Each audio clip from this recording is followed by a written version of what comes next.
Hello mga mare! Welcome to my mini vlog!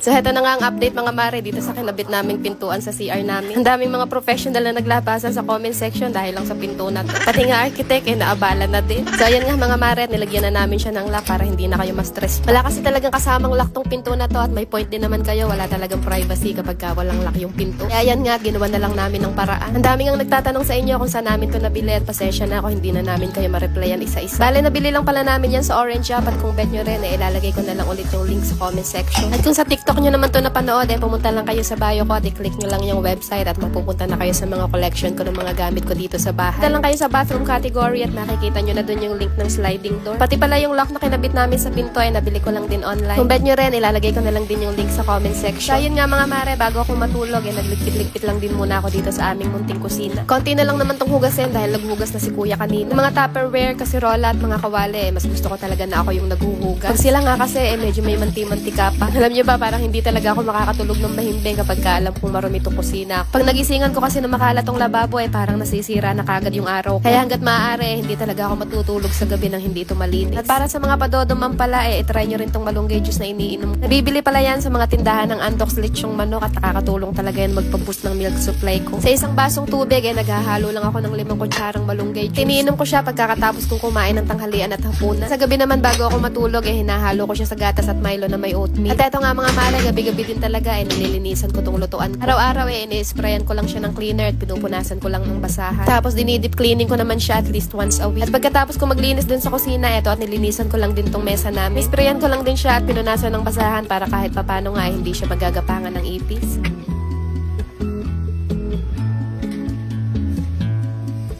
Nalimutan pala namin bumili ng mga tissue nung nag-grocery kami nung nakaraan, kaya yan at pinabili ko na lang yung asawa ko sa supermarket. Nung mga oras nga pa lang to, tulog na silang lahat. Pero ako nga, hindi pa dinadalaw ng anto, kaya naisipan ko na lang na hugasan tong mga bago kong kawali. Simula nga nung nabili namin to, hindi pa rin namin nagagamit hanggang ngayon. May mga kailangan pa nga kasing gawin dito bago siya gamitin para mas magtagal at hindi kagad masira. Gusto ko nga kasi siyang maingatan, kaya ito at susundin ko yung mga sinabi dun sa napanood ko. Una, kailangan daw muna siya hugasan sa maligamgam na tubig. At kailangan malalambot lang na sponge yung gagamitin para hindi siya magagasgas.